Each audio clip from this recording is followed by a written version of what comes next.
Stop being dramatic, Amanda. My mother's voice was sharp as she watched me struggle to sit up in the hospital bed. Marcus didn't push you that hard. You probably just pulled a muscle. I tried to respond, but the pain shooting through my lower back made it difficult to speak. The fall down our basement stairs had left me barely able to move. My name is Amanda Mitchell, and at 24, I'd just experienced my brother's worst attack yet.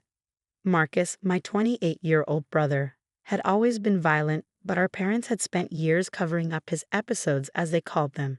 The nurse entered, checking my vitals with a concerned expression. The doctor ordered some x-rays, she said quietly. We'll take you down in a few minutes. Is that really necessary? My father interrupted, stepping forward. She's fine. Just being overdramatic as usual. We can take her home and let her rest. The nurse's eyes narrowed slightly. Sir, your daughter fell down a flight of stairs. We need to rule out serious injury. What they didn't know was that I hadn't fallen. Marcus had pushed me after I confronted him about stealing money from my savings account. Again. But as always, my parents were already crafting their narrative. It was an accident, my mother insisted, smoothing her designer blouse. Siblings roughhouse sometimes. Amanda's always been sensitive. I closed my eyes, remembering the look of pure rage on Marcus's face as he shoved me. The way he'd smiled when I tumbled backward. The sound of my parents rushing to help him craft his story before they even checked if I was breathing. The x-rays revealed 3 fractured vertebrae. The doctor's face was grim as he showed us the images. This type of injury, he said slowly, is consistent with a significant force, not a simple fall. My mother's hand tightened on my shoulder. A warning. Doctor, we appreciate your concern, but we know what happened. We were there. No, they weren't. They were upstairs when Marcus attacked me. They only came down when they heard my screams. Amanda will need intensive physical therapy, the doctor continued, ignoring my mother's interruption. I'm referring her to Dr. Sarah Wilson. She's one of our best. We have a family therapist. My father cut in quickly. Too quickly. Someone who knows our history. Someone they paid to look the other way, I thought bitterly. This isn't optional, the doctor said firmly. Without proper rehabilitation, these injuries could have long-term consequences. As my parents argued with the doctor, I lay there, feeling strangely detached. Years of Marcus's abuse flashed through my mind. The broken arm when I was 12 that was blamed on clumsy roller skating. The dislocated shoulder at 16 that was just cheerleading practice gone wrong. The countless bruises and sprains that were always somehow my fault. Amanda, my mother's voice snapped me back to reality. Tell the doctor you're fine with our family therapist.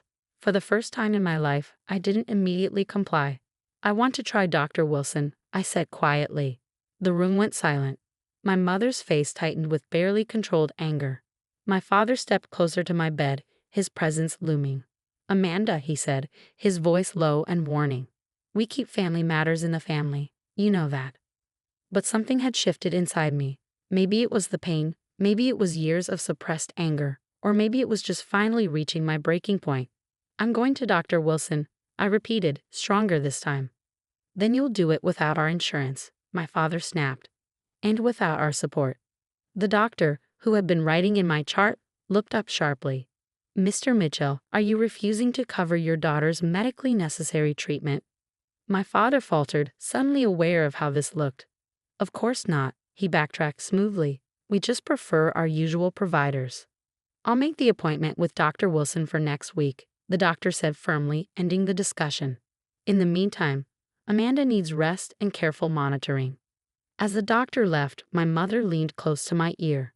This defiance needs to stop, she whispered. Marcus is sorry. He'll apologize when we get home. Don't make this into something it's not.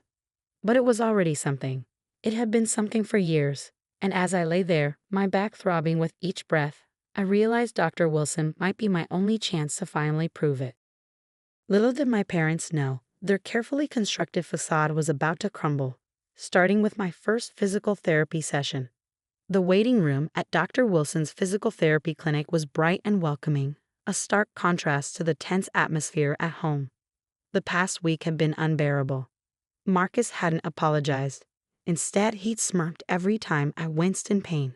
My parents had alternated between guilt-tripping and thinly veiled threats about family loyalty. Amanda Mitchell, A woman in her mid-30s with kind eyes and an athletic build approached me. "I'm Dr. Sarah Wilson. Let's get started with your evaluation." My mother stood up. "I'll come with you." "Actually," Dr. Wilson interjected smoothly, "initial evaluations are one-on-one. Patient privacy policy." Her tone was professional but firm. I could see my mother's jaw clench. "She needs assistance walking." "That's what I'm here for." Dr. Wilson smiled, helping me to my feet. "We'll be about an hour." Once inside the private treatment room, Dr. Wilson's demeanor shifted subtly. "Let's talk about how this happened," she said, helping me onto the examination table. "Your hospital records mention a fall downstairs." I hesitated. Years of conditioning made my throat tight. "That's what they wrote down." Dr. Wilson's hands were gentle as she began examining my back, but her words were direct. "These injuries," she said quietly, "don't match a typical fall pattern. The angle of impact suggests you were pushed with considerable force." Tears burned my eyes. "I can't." "Amanda," she paused, meeting my gaze. "I've worked with many patients. I know the difference between accident injuries and intentional trauma. Your body is telling a story your mouth won't." Her fingers found another tender spot, and I flinched. "This bruising pattern." She traced the marks carefully. "It's older than your back injury. I bruise easily." I whispered the familiar excuse. "No," she said firmly. "You have systematic trauma patterns. Multiple healing stages. Some of these injuries are weeks old." She pulled out her tablet, showing me detailed body maps. "See these marks? They're consistent with repeated physical abuse." My carefully constructed wall began to crack. "My brother?" I started, then stopped. "Has he hurt you before?" The dam broke. Through quiet sobs, I told her everything. The years of violence, my parents' cover-ups, the threats, the isolation, how they controlled me through financial dependency and emotional manipulation. Dr. Wilson listened, taking notes, her face professional but her eyes compassionate. "Amanda," she said finally, "I'm legally required to report suspected abuse." Terror gripped me. "They'll never forgive me." "This isn't about forgiveness," she said gently.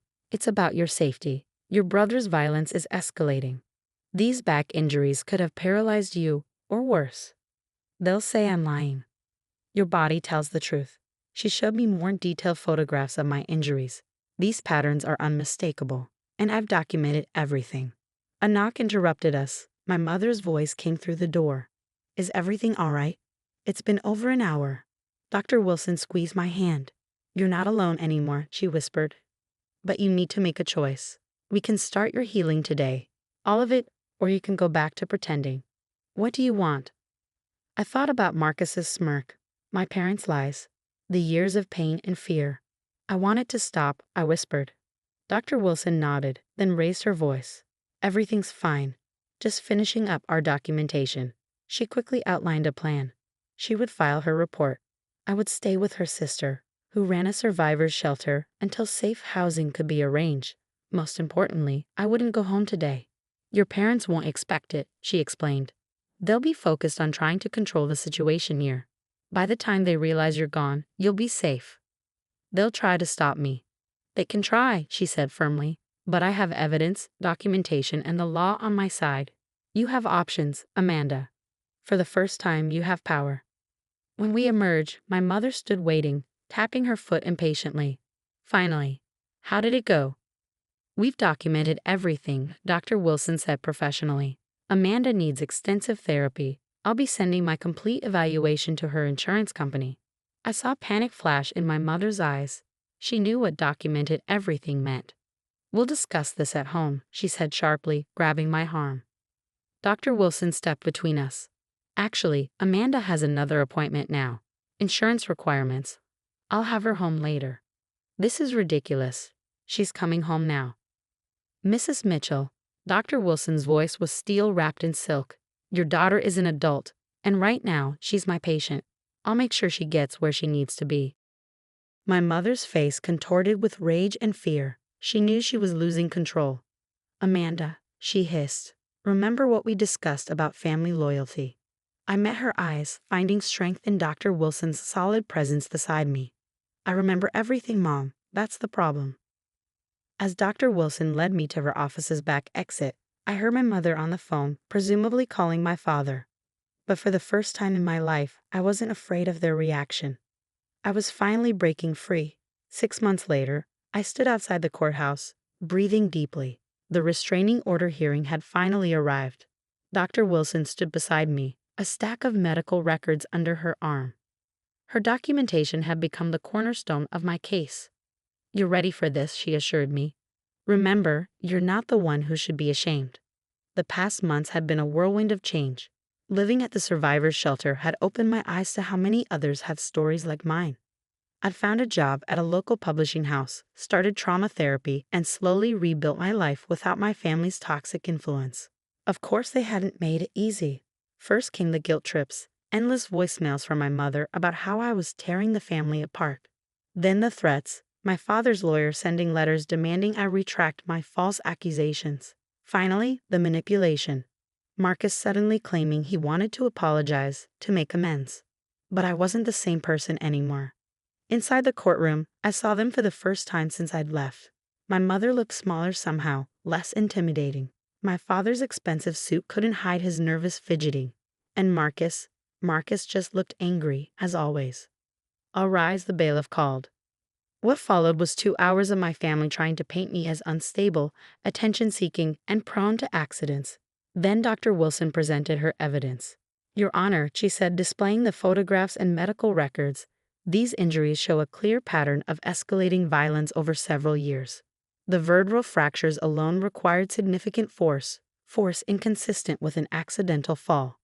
My family's lawyer tried to object, but the judge was already reviewing the documentation. "I also have records," Dr. Wilson continued, "from 3 different emergency rooms over the past decade, all showing similar injury patterns, all explained away as accidents."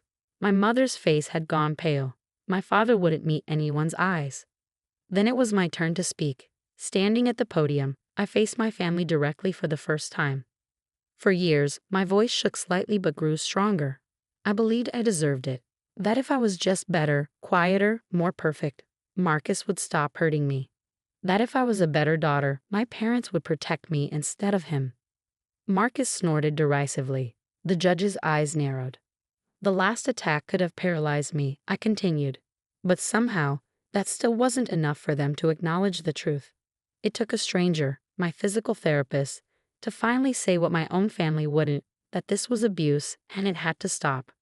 The judge listened intently as I detailed the years of violence, the cover-ups, the threats. When I finished, she turned to my family. "Would any of you like to address these allegations?" My father stood straightening his tie. "Your Honor, we love our daughter. She's always been sensitive, prone to exaggeration. We only want her to come home and work this out as a family." "By work this out, do you mean continue to cover up your son's violence?" the judge asked sharply.